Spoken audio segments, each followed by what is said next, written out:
Yo. All right, folks, we are back at it again. UFC Fight Night 103 for another episode of Daily Fantasy Knockout. I am your host, Drew, as always, joined with my co-host, Josh. Josh, you still alive in that snow down there in West Virginia or Virginia? What's going on, man? Surviving. Had today's Wednesday and Tuesday and Monday all off from school because they don't know how to handle snow here. They have to wait for it to warm up and just melt. So back to school tomorrow for a 2-day week and then a 3-day weekend. So yeah, my life's pretty hard over here. Where are you at, man? You have a different background every episode, it seems like. Where are you at right now? I'm still in my crappy apartment. I'm looking to buy a house, but I'm doing some decorating and hanging a bunch of stuff, so there's tools out, and I didn't want to just changing it up, man. You got to keep the viewers guessing. You know how it is. I got you. I like the Christmas lights. You got some of those in my apartment. Yeah. Brighten the place up. I can't hang things outside, so I got to be in the spirit, but I should probably take them down. No, man, leave them up all year. That's classy thing to do. Yeah, it's a college thing, but I'm 27, so. All right, as always, guys, you know the gig. We run through each fight, talk about what we think. DraftKings, look at the odds. We look at the pricing on DraftKings, give you our choice and what we think. And, let's dive right in. First fight of the night is a heavyweight bout. Get used to hearing that. There's a ton of heavyweight fights on this card. Dmitry Smolyakov versus Cyril Asker. Vegas has this fight as a coin flip. Asker is minus 120. Dmitry Smolyakov is minus 110. DraftKings pricing, Asker comes in at 8,000. Smolyakov comes in at 8,200. Josh and I don't look at the odds before we do our research, so we were talking off air here, and I thought the same thing. This is kind of a coin flip fight for me. Smolyakov just hasn't really put it all together for me. He's a southpaw. I was trying to find some good things to say about him, but I was kind of struggling. He's got some good movement for a heavyweight, but he looks awkward from time to time, and he's yet to put together a complete fight. Joe Rogan was talking about how he's a very talented grappler. That's where he prefers to be, but I just didn't see it. He came in out of shape against Luis Henrique, and Henrique absolutely dominated him on his way to a submission victory. So I don't really know what we're going to get out of him. I don't know what his game plan tends to be. Looking at Asker, he made his debut against Jared Cannonier, and 2 minutes into the fight, the speed of Cannonier just overwhelmed him, and he took a 1-2 combo that turned the lights out. He had decent wrestling, but it's hard to gauge how good that wrestling is against the competition that he's faced. In the striking department, he likes the overhand right, doesn't really move his head. Cannonier took full advantage of that, so hopefully he learns from that. And he kind of lunged into his punches, leaving him open to counters. So I think he's just an underdeveloped striker. So this one's really tough for me to call. This one could go either way.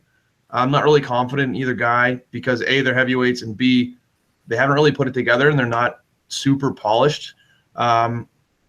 But if you force me into one, I'm going to take Asker in this one because he's seen 3 rounds before, and Smolyakov has only been to the second round one time when he was finished. He's used to the first round steamroll. And Asker can wrestle enough just to keep this fight on the feet and take it deeper into the fight. But then again, on the flip side, I could see Smolyakov smashing his face in. So I really don't have a strong opinion on this one. It's a toss-up, but I think I'm going to side with Asker on this one.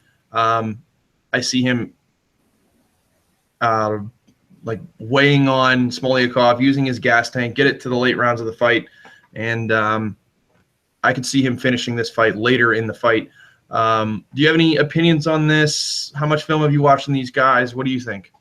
I was trying to think back to what I had seen on Smolyakov before, and yeah, I mean, not a whole lot to go off of. He's not super impressive. I can't remember if he was the guy. I meant to look it up.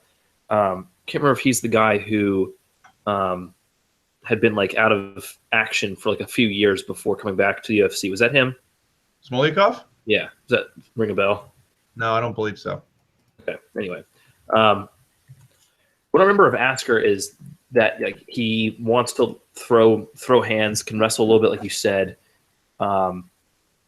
but he's pretty tough. But I mean, but he's also really hittable, which is what his downfall was against Cannonier. He just got lit up pretty badly.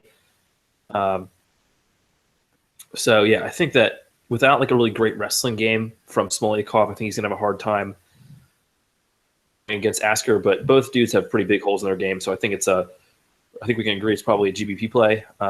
Looking at their finish props, they're pretty much the same. Smolyakov's is plus 156 to finish inside distance, and Asker's is plus 160 to finish inside distance. So one you like to target in tournaments, probably, but one you can't really trust either dude. Probably want to play it semi-evenly. You like Asker, and he's 200 less at only 8,000, so maybe want to play him slightly more. Yeah, if you're going to play this fight, this looks like a GPP card to me because the amount of heavyweights, and I think a lot of people are going to be on that. And anything can happen with heavyweights. So either one you can make an argument for me. I haven't really picked which heavyweight fight I'm going to target the most. We got a couple hot takes on that as we proceed. So, yeah, let's jump into the next fight. We got light heavyweights, Joakim Christensen and Bojan Mihailovic. I think I'm saying that right. Mihailovic has only had one fight in the UFC at heavyweight against Francis Ngannou, and he got destroyed. He tried to circle on the outside for like a minute, and then Ngannou came after him and knocked him out pretty much right away. Christensen had a back-and-forth fight with Frankenstein, Luis Henrique. I forget what his whole full name is. De Silva, I think. The light heavyweight Frankenstein Muay Thai dude who just killed us against Paul Craig a couple cards ago. Mm-hmm. And Christensen ended up getting submitted in the second round. Christensen's a pretty tough dude, but he's also pretty hittable. Not a good thing here. He's packed some power, but he can sometimes only like throw arm punches, so he's like just inconsistent technique wise. I heard on the broad. I mean, he doesn't have a Wikipedia page, and trying to find his credentials online can be kind of difficult sometimes. On the broadcast, they said he's a BJJ black belt. He ended up getting submitted by De Silva via armbar in the second. So I don't know how good of a grappler he really is. Mihailovic, I think, he's shorter and he's stocky, strong, got some power, but he I think wants to take the fight to the ground, try to advance to a dominant position and work ground and pound. And I don't really see him being able to do that against Christensen consistently. I'm picking Christensen here, but not super confident about it. He just he's kind of hittable. He was getting back to the fence pretty easily by Frankenstein. So that's not going to be a good thing here against Mihailovic. But I just think he's a better athlete and just better overall fighter than Mihailovic. So I'm picking Christensen by stoppage in the middle to later rounds, I guess. Meant to say the prices and stuff beforehand. Sorry about that. Christensen is 8,800 on DraftKings, and Mihailovic is 7,400. Christensen is the minus 235 favorite. Mihailovic is the plus 195 dog. So, again, based on their inconsistencies, their holes in their games, this isn't one that I don't think you can really target too much in cash. I mean, I'd like to take Christensen. I'm not impressed with Mihailovic at all. I'd like to consider Christensen in cash. He's got upside, but again, it's just too many holes, and he's pretty expensive to trust in your lineups there. So I think this is going to be a GBP play for me. Given the price differentials, I'll probably target it like somewhat evenly, but I could also see this one dragging into like the later rounds and not really giving you a big payoff for Christensen, which is why I'm not more on him. So you have any other thoughts to add to that? No, not really, man. I'm going to be honest. I didn't watch too much film on these guys. It's been a pretty busy week for me, so I'll take your advice. Vegas seems to agree with you at the minus 235, and they think it's going to go over 1.5 rounds. So second or third round finish sounds good to me. All right, let's move into the next fight. Devin Powell versus Drakkar Klose. Powell comes in priced as the cheapest on the card, and he is 7,200. Drakkar Klose is 9,000. Drakkar Klose is a minus 235 favorite, and Powell is 195. I'm all over Klose in this fight. Powell, if you guys keep up with Dana White's looking for a fight, he was the most recent episode up in New England. But I did a little digging on Klose, and he's an MMA Lab product. He's the number one training partner of Benson Henderson and all the major names that come out of MMA Lab, all the 155-pounders. The dude has big power. He's very explosive, and he pushes forward and lays the leather, man. He throws. He has good technical boxing, good technical striking. He has a background in wrestling. He wrestled in college, and then he transitioned to MMA Lab, so he has excellent defensive wrestling and enough to keep this fight on the feet where he's going to succeed. Some of the issues I did see with him were he often is over-aggressive, and they did an interview with his coach, and his coach even said that what's going to take him to the next level is if he kind of dials it down and is more tactical in his approach to fights instead of going out there and storming, looking for that first-round knockout in 10 seconds. Powell, he is really strong on the ground. He's tall and lanky, so he uses that to his advantage for chokes. Good defensively on his back, loves to throw submissions, loves to be off of his back. He's solid defensively. He limits the strikes and the damage that he takes from the top. But when he's on his feet, he seems to not know what he's doing. The only thing he really does is throw a high head kick with his left kick, his left leg, I'm sorry. And he tends to open fights with that. He's thrown it in every fight I saw.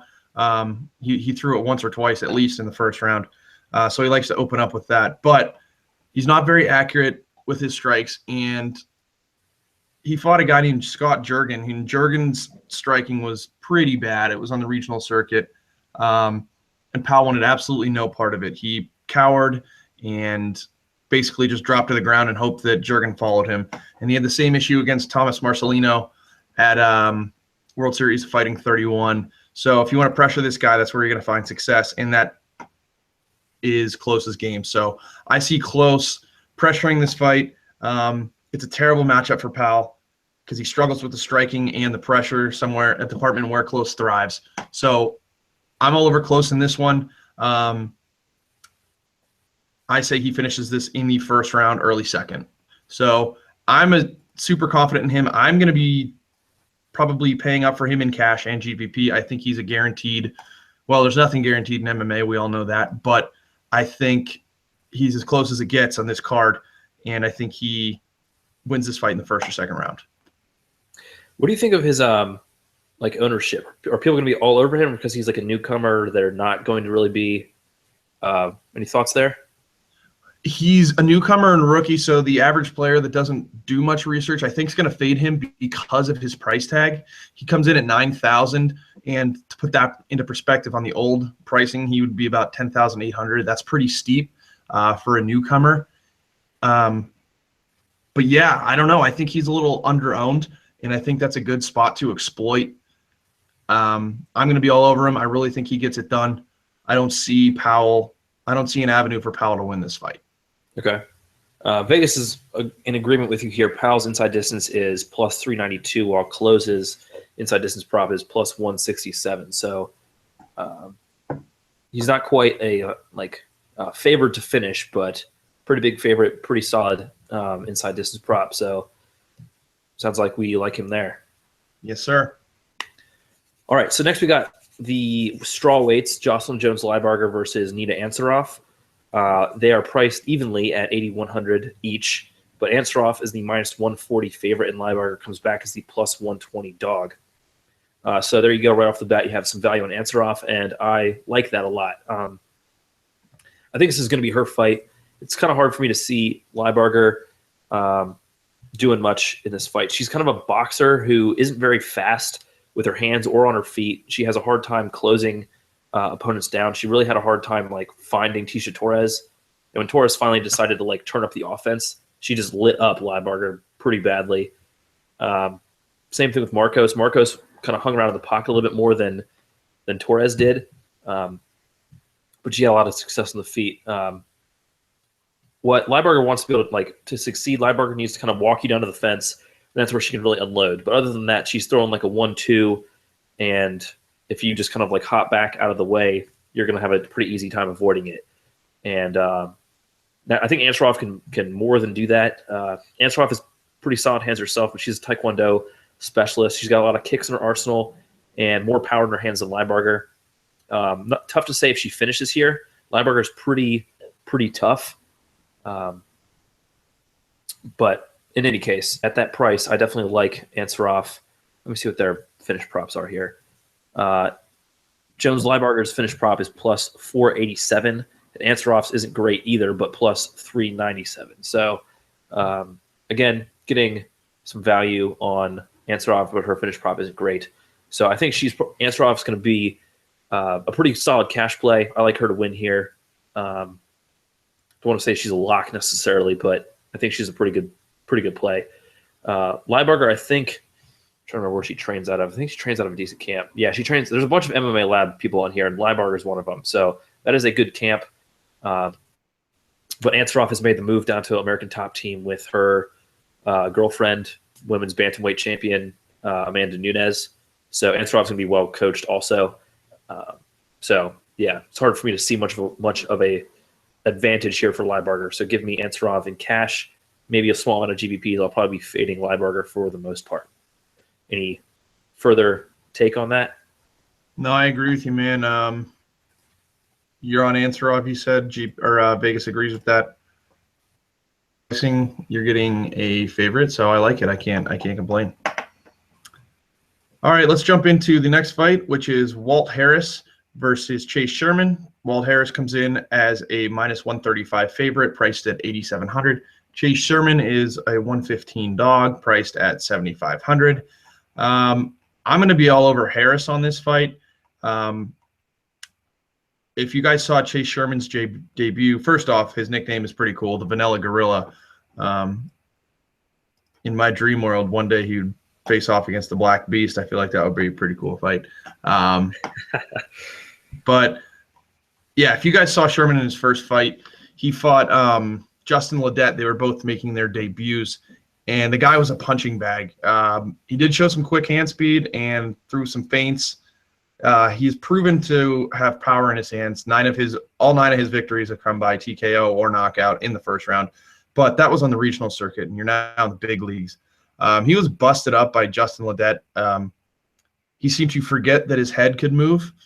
He was very, very stationary, kept his hands uber low, and just ate punch after punch and combo after combo. And I'm surprised actually that he wasn't knocked out.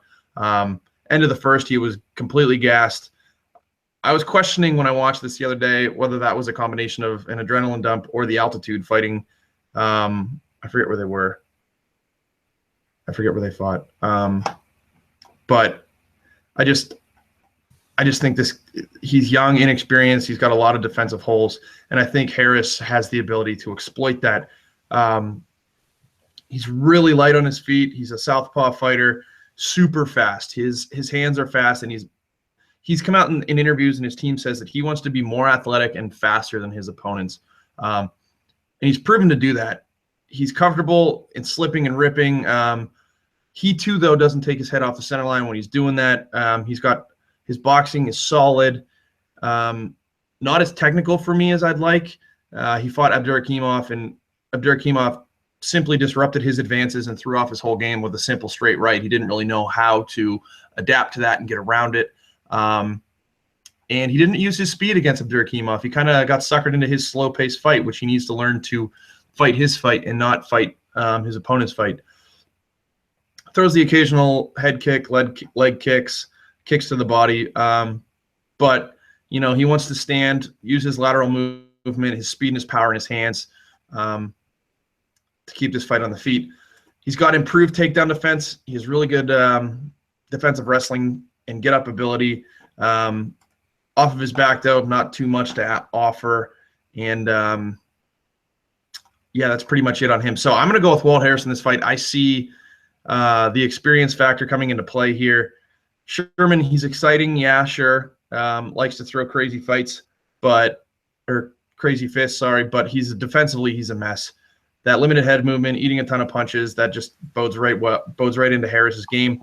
And against this experienced athlete and fighter in Harris, I see Harris finishing this fight in the first round, maybe early second, but I think this one's over in the first round. All right.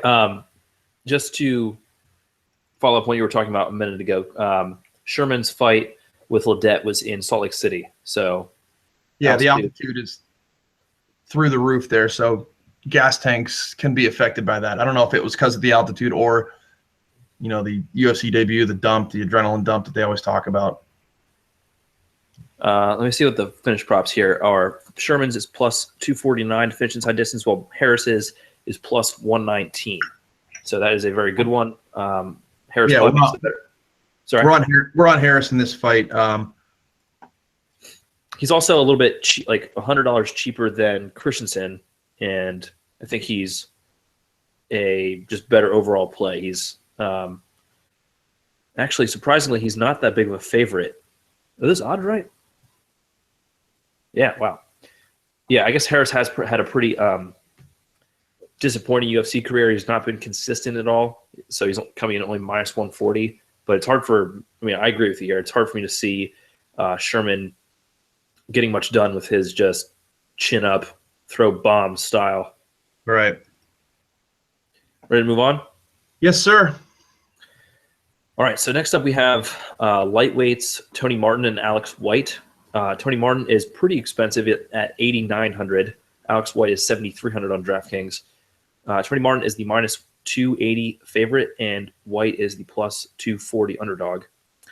So I was talking to you before the show that I'm a little bit surprised that line is quite so large, but I did favor Martin here, obviously. But I think part of the reason the line is so wide is that neither of them have had very good results in the UFC so far. I think White is 2-2, Martin is 2-3, but Martin has faced much better competition, is a really big lightweight, and Alex White is coming up from featherweight. So he's not very big, obviously. And Martin's a very good grappler, and I think that we haven't really seen White have to grapple too much in the UFC so far, but he, I think, is going to be ripe for one of Martin's reactive takedowns. Martin's not an awesome wrestler, but he does have a good reactive shot. He's very strong.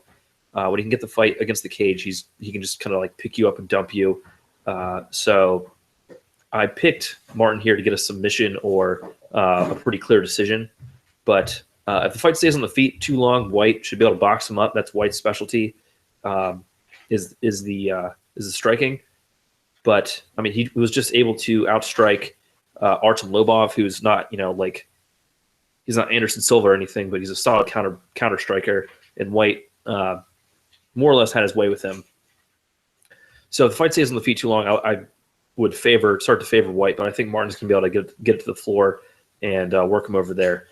So I'm a little bit hesitant to play too much of Martin. Like I said, I think he's a little bit. I think the line is a little bit too wide. I think that Martin's going to is a little bit too expensive. I don't know that I want to have a ton of exposure to him because of that, but I will have some exposure to him in GBPs for sure. White, I might also have some exposure in GBPs just as kind of like a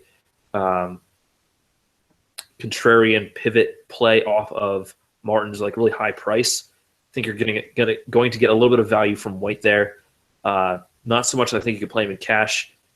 So that's sort of my take on this one. I'm going to consider Martin in cash because there's a lot of the upper price guys are not very safe. I think Jakar Close is probably pretty safe at only $100 more at $9,000. We'll get to Yair Rodriguez is only $300 more than Tony Martin. It's probably a good deal safer. But then you got a lot of heavyweights and who don't obviously give you a lot of safety. So I'd think about Martin in cash for that reason, give you a pretty big favorite. I think he's the second biggest favorite on the card. So that's sort of my take. You have anything to add there? Do you think I'm just thinking about roster construction. Do you think it's safer to go with these guys that, I mean, kind of fade a lot of the heavyweights, or not fade a lot of the heavyweights, but go for the more consistent fighters you think are going to go 5 rounds? How are you approaching cash games? Yeah, I mean, I think in cash you have to stay away from the heavyweights for the most part, for sure, unless you have like one who's just a massive favorite or is super undervalued. So yeah, I mean, with a lot of heavyweights or light heavyweights on the card, I think you have to look elsewhere for the most part, which is kind of why I pointed more toward Martin. I mean, yeah, in cash, I mean, from your favorites, you want upside in terms of finishing likelihood and in just overall scoring, strikes and takedowns and all that good stuff. So from your favorites, you want upside, but also safety. And then from the dogs that you end up having to play, you want some measure of safety and also a high likelihood that they're going to score decently, even in a loss, if it doesn't go your way.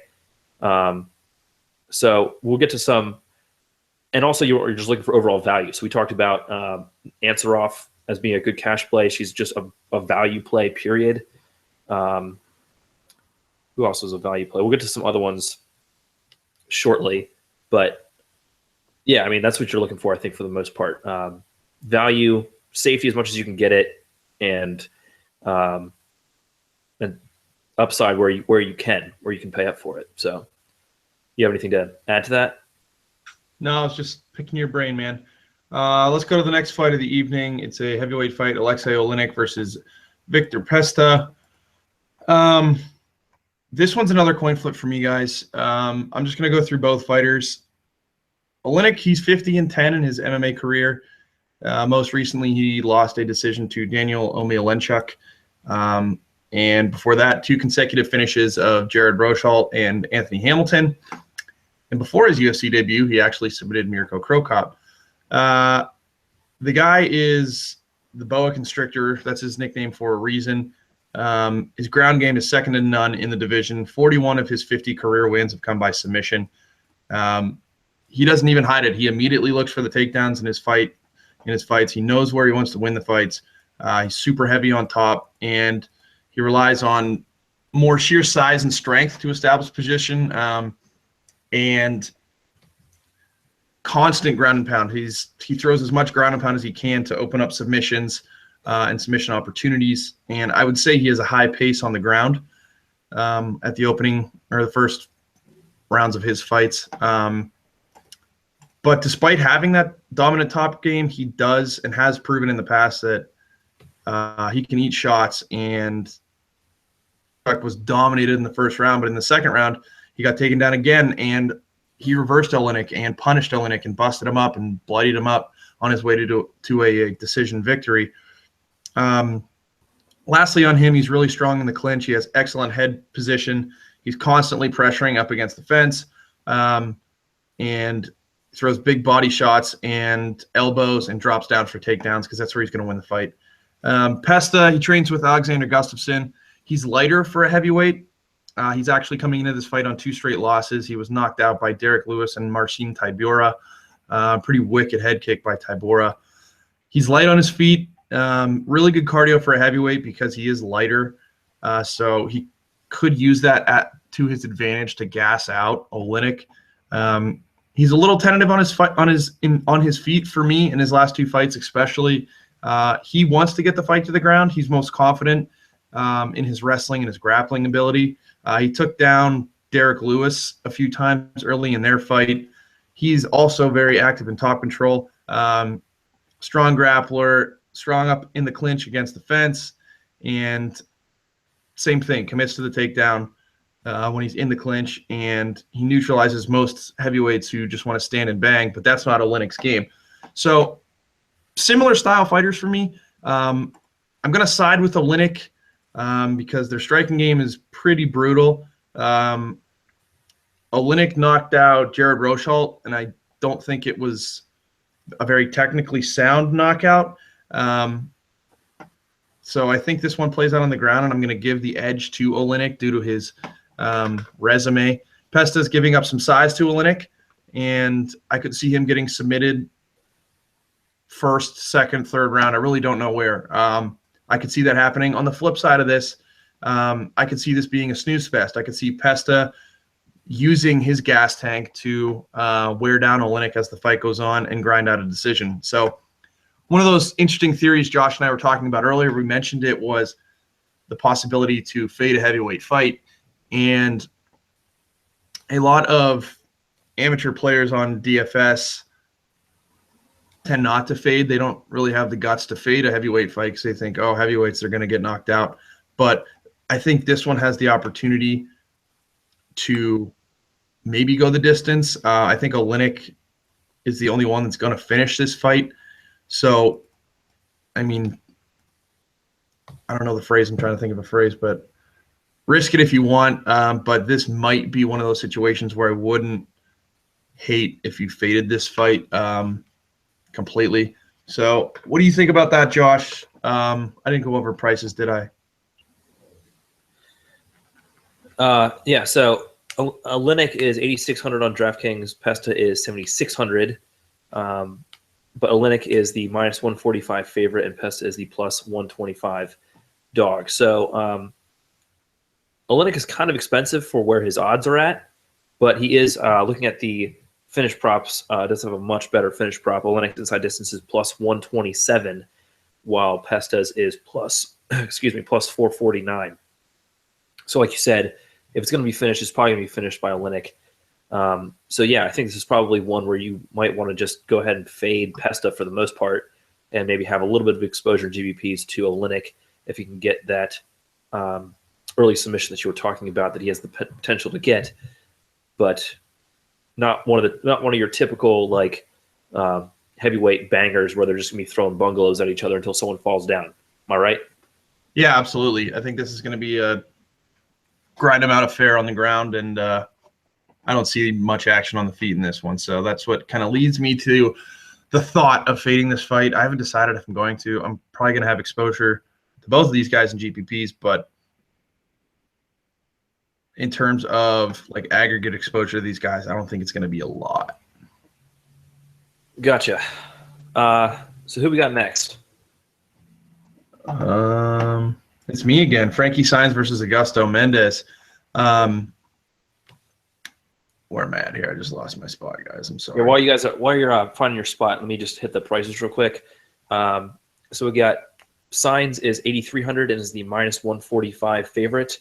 So about the same odds as Oleinik, but $300 cheaper. Mendes is 7,900 on DraftKings, but is the plus 125 dog. Right. So this is another interesting one for me to break down. We have Frankie Saenz, who is a high-level wrestler, and Augusto Mendes is fairly new to the MMA scene, but he is a world-class, elite jiu-jitsu competitor. Highly decorated.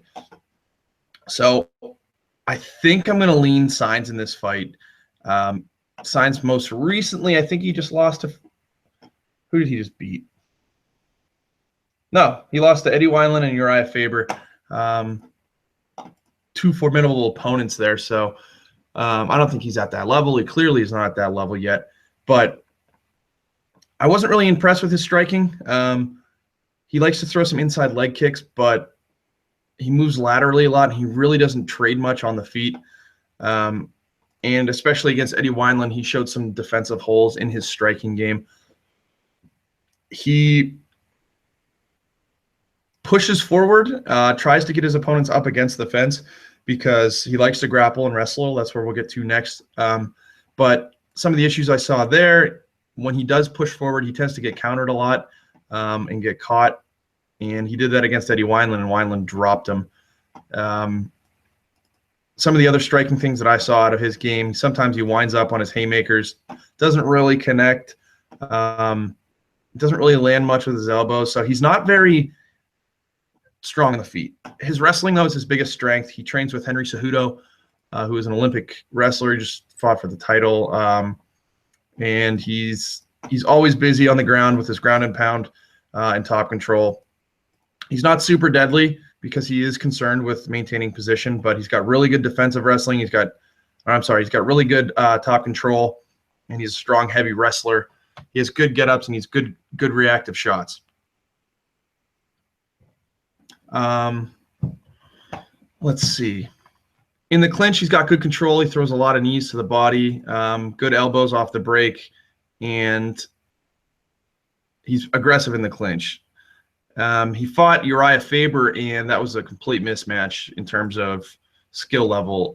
He struggled with the unpredictable nature of Faber's game, and he got outclassed in the clinch. But every other fight and film that I saw on him, he was really strong in the clinch and confident in his clinch game.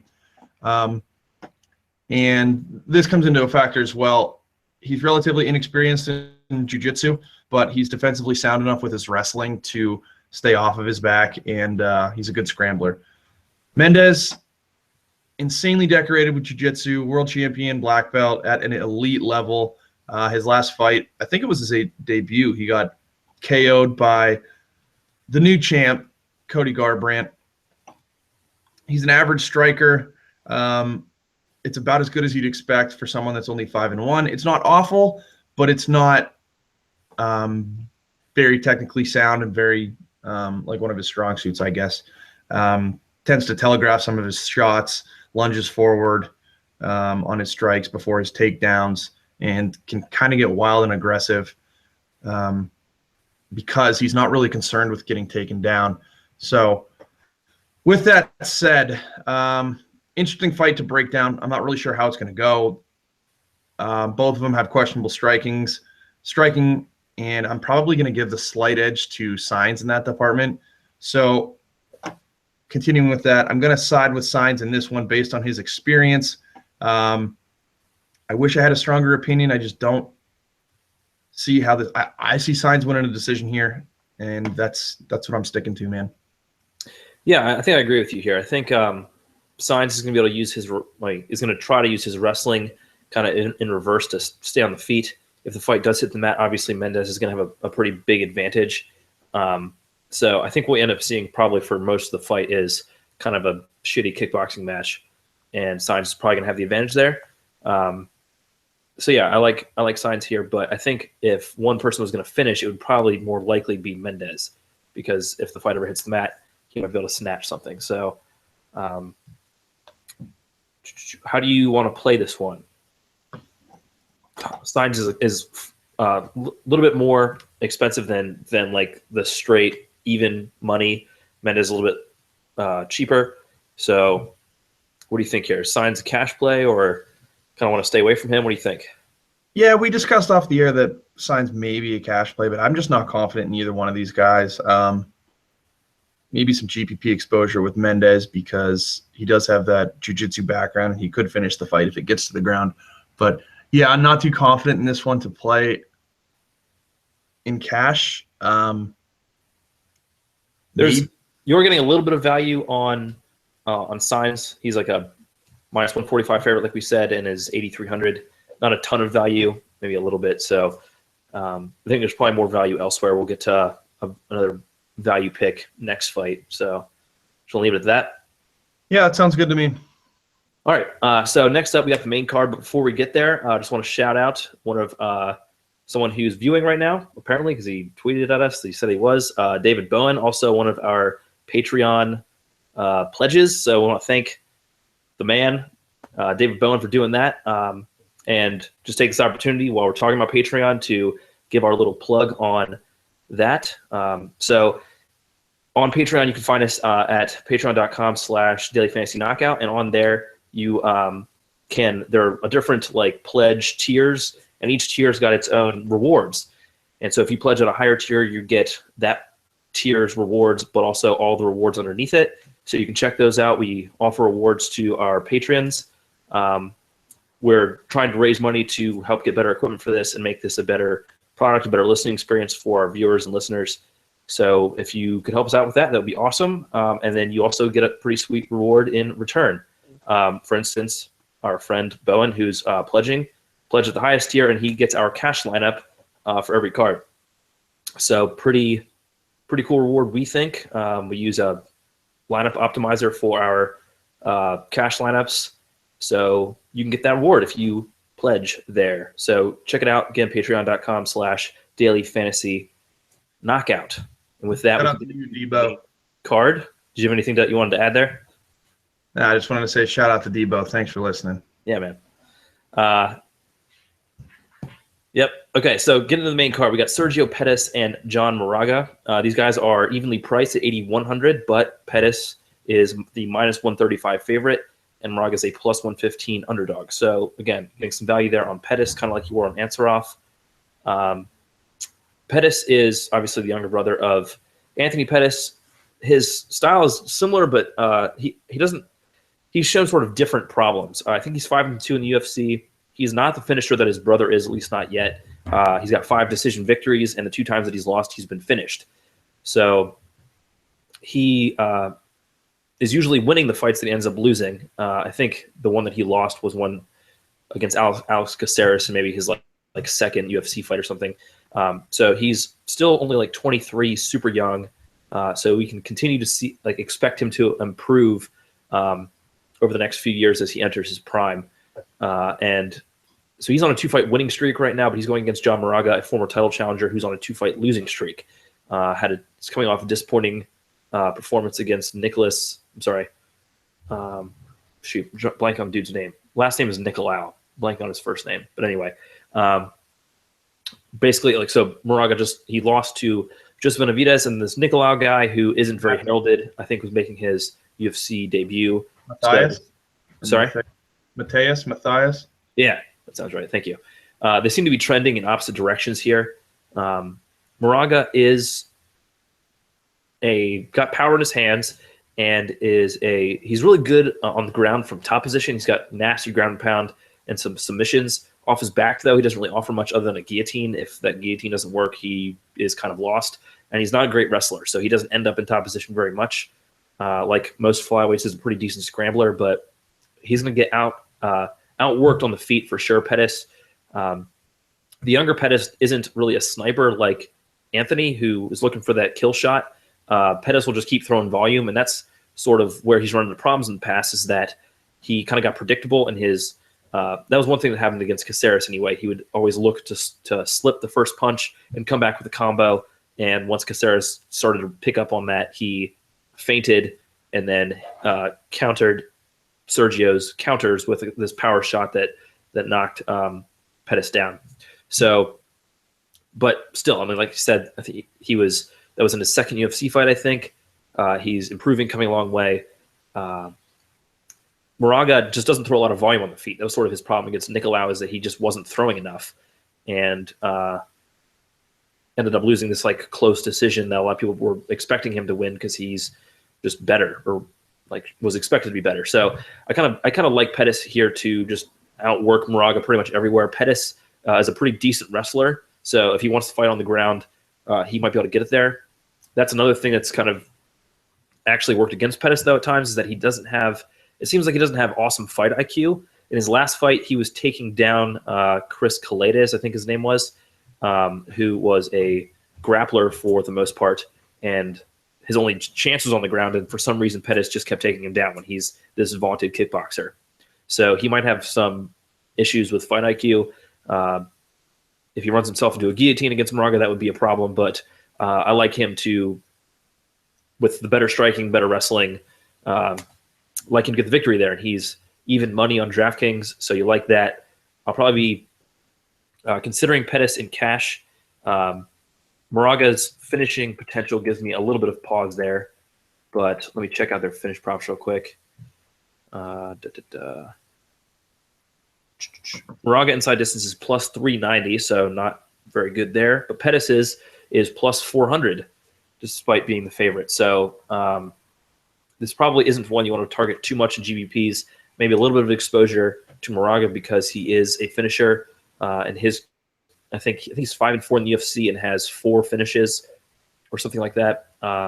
So when he wins, he tends to finish the fight.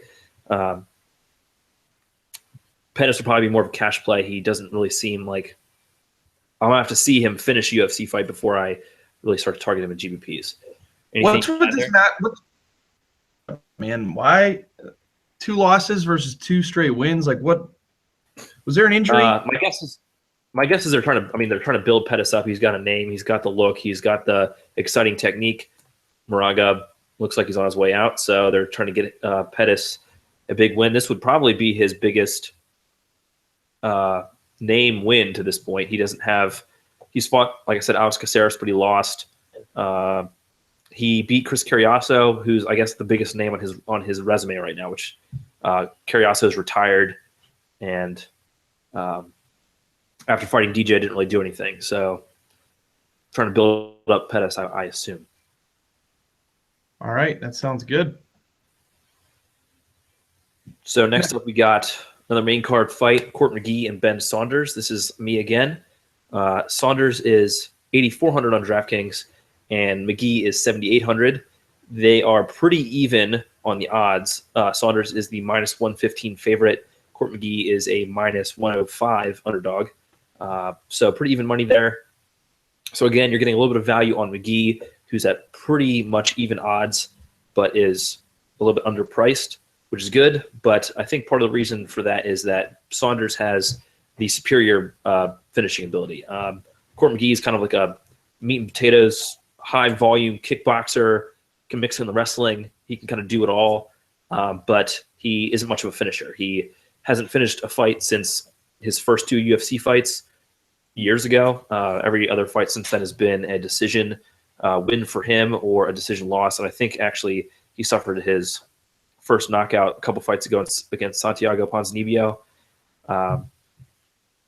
So yeah, not a ton of finishing potential from McGee there. I'm actually going to pick McGee with, again, like trepidation, as you know, like the cliche goes.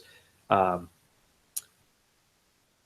think McGee, he throws, like I said, more volume and he can wrestle. Saunders has a nasty jiu-jitsu game, but so that will give me pause here.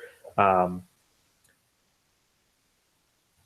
Saunders was kind of struggling with Kenny Robertson and his pressure striking. Robertson, though, is more of just like a straight power puncher and a grappler. And McGee, I think he's got like better tools to exploit Saunders' game. He's got better wrestling, and he's got like more high output, consistent striking. Saunders was backing himself up to the fence a little bit too readily against Robertson, and I think that McGee can exploit that, kind of pin him near the fence, work the clinch, work takedowns, work his just high output striking. And as long as he doesn't get knocked out or submitted, I think that he takes the scorecards. Like I said, Saunders has the finishing ability. He's got a nasty, nasty guard and big knees, kicks on the feet. So I think for that reason, Saunders is the GBP play here. McGee, kind of hard to know how to play him. Like with the value, I'd like to play him in cash, but maybe a little bit too much risk. He's got a really good chin. Has always been really hard to put away. But Saunders' finishing ability, his dynamism might kind of put me off that a little bit. Hard for me to see McGee getting a finish here. What are their finish props? So I think for that reason, I think McGee might be kind of a cash play. McGee inside distance is plus 361. Saunders inside distance is plus 278. So it's not like Saunders has an overwhelming finish prop, but might be one that makes you a little bit hesitant to go on McGee here. So anything you want to add there? No, man, I'm right there with you. I'm more excited. We did this wrong, man. I broke down your boy here, your fight. I guess that's probably a good thing because we know that I'm incapable of being objective when it comes to my boy Joe Lozon. So why don't you just get on with that, and I'll either throttle you later or not in agreement. I'll whoop your ass, kid. Anyway, Joe Lozon comes in at 8,500. He's a -140 favorite. Marcin Held is 7,700 and comes in at a 120 dog. And Josh is going to be happy with me in this one. I'm taking Joe Lozon in this fight. I think it's a bad matchup for Marcin Held. You guys know how Joe Lozon fights, or at least I hope so at this point. He's very aggressive. He likes to charge forward with mostly strikes. Over the past year or two, he's grown tremendously in the boxing department. His accuracy has improved. His output has improved. And the one thing that's been constant, man, is his pressure. He continues to pressure his opponents, and he's a good finisher. When he smells blood, he's relentless to finish fights. He has decent clinch takedowns. He has decent takedown defense. Tends to get taken down from time to time because he's always pushing forward. But if it gets to the ground, he's a brown belt in BJJ. He might actually advance by this point. He's very aggressive with guard passes, submissions, ground and pound, smashes with elbows while he's in passing and improving position. He's great at taking the back and back control. Throws everything that he has into his ground and pound. And I think that's what's going to be what hurts Held, because Held has been historically known to been handled fairly easily on the ground. The only thing that he really has in his arsenal is his leg lock. He went for broke on a leg lock against Diego Sanchez. Diego Sanchez got out of it and just worked him over for an entire round and a half, just beat him up and gassed him out by the second round. Diego has an very underrated ground game. And Joe Lozon has proven in the past that he can finish fights on the ground.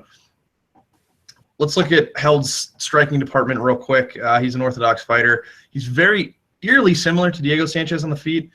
He's not afraid to brawl, and he likes to set up takedowns with the pressure on the feet. He's got some power in his hands that we've seen in the past. But I wasn't very impressed with his striking in the Diego fight, and he seemed to lunge into strikes. He had limited combinations. So with that being said, I'm going to be on Joe Lozon in this one. I'm not impressed with Held on the feet. I think Lozon has the advantage there. I think he needs to tone down on the aggressiveness because Held could take him to the ground, and Held has been strong and top control on the ground. It's when he's on his back where he really struggles.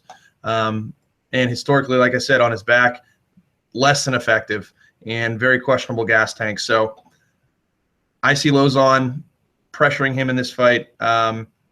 I could see Lozon finishing this fight via submission in the second round.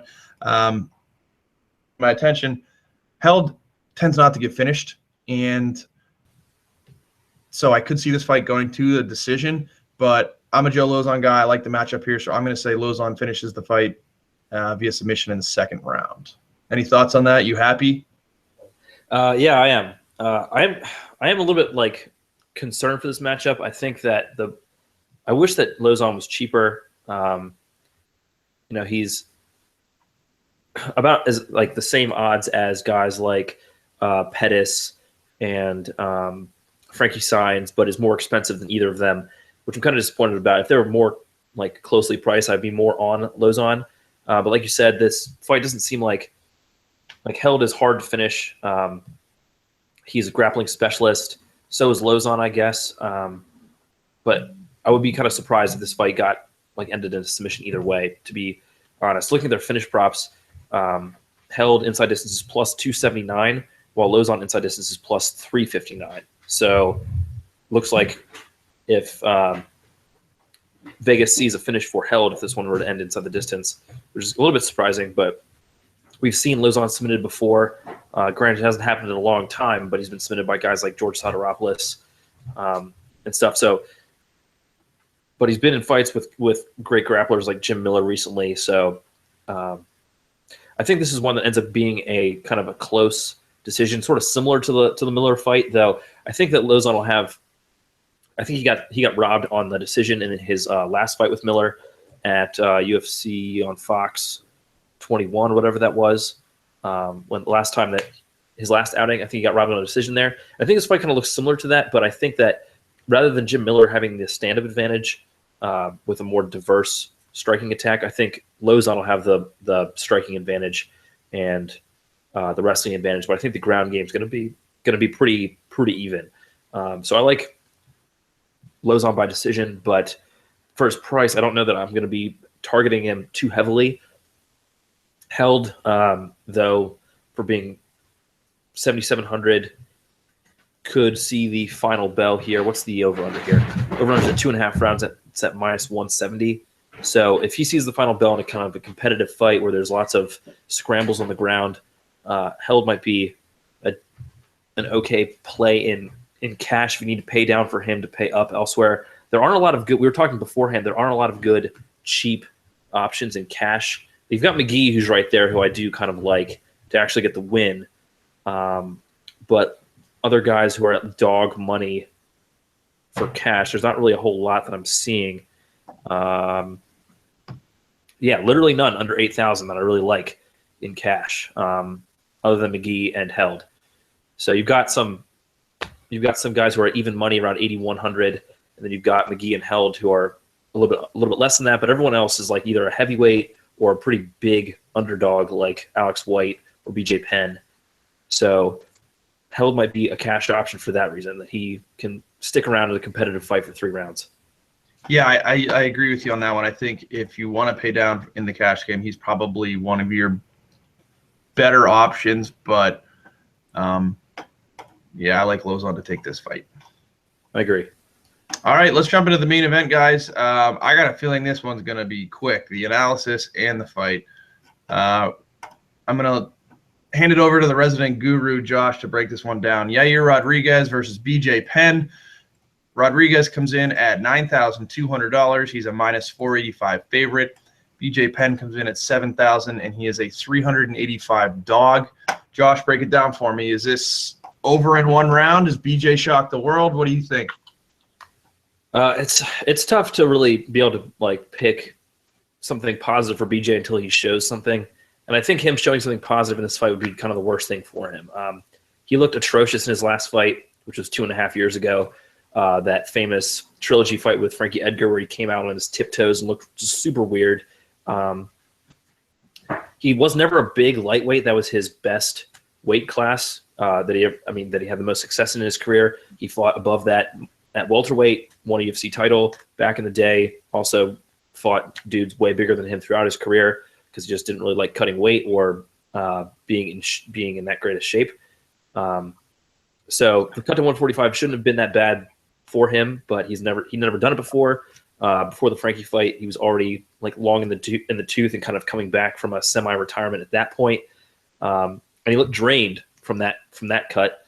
And the past year hasn't really given you a whole lot of confidence that he'll be able to perform well either. He announced that he wanted to come back last January, and because of various things, injuries to him, injuries to his opponent, he got pulled from one fight because he used an IV, which is now banned in and out of competition by USADA. So he had to get pulled from a fight for that. Most recently, got his opponent keeps changing, and he was matched up against Ricardo Lamas for the card in Manila, Philippines, and that whole card ended up getting canceled after BJ had to pull out with an injury. So it just doesn't look like there's no reason to expect that Penn will come out in vintage form. If he did, then we could, I think, expect a competitive fight here. He's fighting a dude who is smaller than most of the other dudes that he has fought in his before his retirement. I mean, before Frankie, he fought 3 times at welterweight against guys like John Fitch and Nick Diaz and Rory McDonald. So those are guys that he should never be in the cage against in the first place. Oh man, we're getting kind of weird audio. Again, any way you can mute your mic helps. I restarted my computer a few times to try to settle that. So hopefully this works. Okay, temporary fix, hopefully. In any case, so Penn has been fighting big dudes. Yair Rodriguez is not a big dude, but he's also a much better athlete than I think we can expect Penn to be. Penn was never an awesome athlete. He was just super skilled, really solid boxer with an elite ground game, and that's kind of how he made his bones for years. Rodriguez is kind of crazy and wild and throws, quote unquote, spitting shit all day, every day. His fighting style is just he's playing the UFC video game and he's holding on the power button, the power modifier thing, and just button mashing. He's throwing spinning back kick, followed by flying knee, followed by spinning back fist, followed by jumping switch kick. Like there's no process or rhyme or reason, but he's a pretty amazing athlete. He's hard to corner because he is so unpredictable and throws out all these like crazy spinning, jumping attacks that keep people on the back foot, keep them tentative. What someone needs to do is close him down, force him to fight in a phone booth, force him to fight in close range. Rodriguez's boxing is not amazing. He'll throw hands, but he doesn't have very good head movement. Tends to get clipped when he's in extended boxing exchanges. Rodriguez is a good wrestler and a good grappler, but I think Penn's best chance here would be to kind of do what he did against Fitch, which was charge out of his corner and look for a takedown immediately and try to work his ground game. That's where he's going to have success. If he stays on the feet with Rodriguez and tries to watching Penn's fight with guys like Diego Sanchez and stuff, he's right on the edge of boxing range and creeping forward and looks to counter them as they get nervous and close the distance. And that's just not going to work here. He can't be on the edge of boxing range against Rodriguez, where Rodriguez is going to be throwing kicks at him all day. So I like Rodriguez to get the knockout here. I don't think that there's any Penn has been, supposedly training with Greg Jackson, but how confident can we be in Penn to execute a grinding game plan for 5 rounds? Could he snatch a submission in a scramble? Yeah. He's BJ Penn. He's a world-class talent on the mat. But again, it would take, I think, that would be a shocking outcome. So I think Rodriguez is a dude that you can play in GBPs, obviously, and probably in cash, despite him being the most expensive guy on the card. He's at 9,200 and is the minus 485 favorite. I think you went over this already, but I'll just say it again since I'm halfway done. Penn is 7,000 and is the plus 385 dog. So this is probably one that you can play in cash. I think Rodriguez being so unpredictable and so inconsistent, I guess. Not that he's been inconsistent in his performances, but he's just inconsistent in his process. That someone's going to make him pay for his wild, crazy man tactics. It just would be really hard to imagine BJ Penn being that dude at this point. So I think Rodriguez is a dude you can play in cash. And in GBPs, obviously. Penn, you might play him as a pivot to Rodriguez, because if Penn were able to pull out the victory, it would probably be, like I said, by snatching a submission in a scramble. He's not going to win rounds off Rodriguez. It's just not going to happen with Rodriguez being able to pick him apart from long range. So that's sort of my take on it. Do you have anything you want to add? No, man, you broke it down pretty well. I just don't see BJ coming in off 2.5 years and taking out a guy on the up that is Yair Rodriguez. I think this is another case of the UFC. Cash cow, cash grabbing, put BJ Penn in there, and Yair Rodriguez can make a name off of him. So I think that's a pretty easy plug and play for me. You want to run through a quick GPP before we sign off? Sure. You can do screen share. We're sharing. All right. You want to start with Yair then? Yeah. All right. So we got 8,100 per fighter. How do you like to do this? Do you like to pay out for your top guys, or do you like to get some value and see what you have left? Yeah, I usually like to pick for the top guys and try to fill in around. All right. Who do we like? Jakar, Harris. You want to put Harris in? He's a little cheaper. You like close, right? Yeah, Jakar close.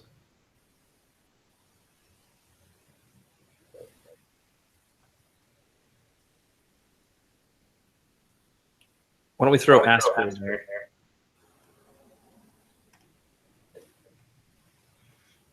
We like Harris to finish.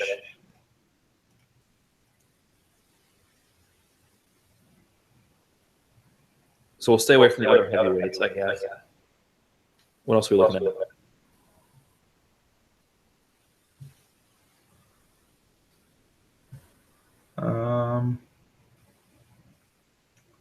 Let's see what this does. Yeah, that kind of cripples us. We're at 7,500.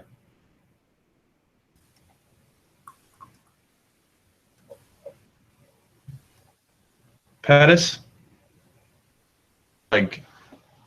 drawing at straws here. Maybe there's some value to fading Rodriguez.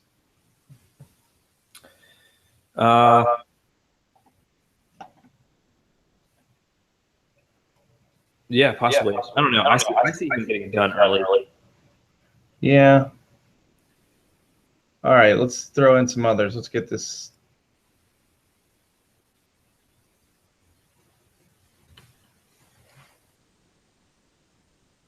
Who do you like? We could pay down and go to Mihailovic. Okay, leaves us with 8,300.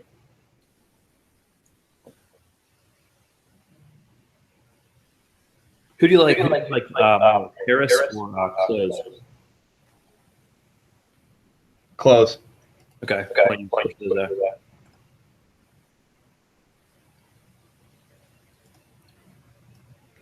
All right, 8,200.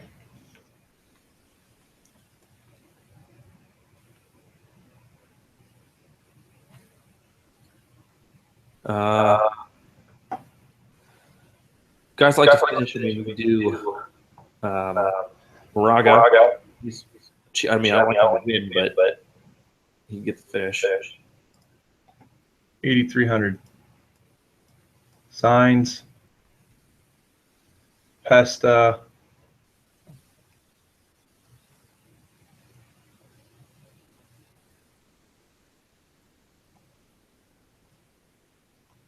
Court McGee, you like to win, right? Yeah. Do you have finish upside? Not really. Let's throw signs in, whatever. He's got some finish potential. Let's put in Saunders instead of Moraga. What we're left with. Put in Saunders for who? Saunders instead of Moraga. I think Saunders got a much better finish. So what are we left with? 8,000? $8,000.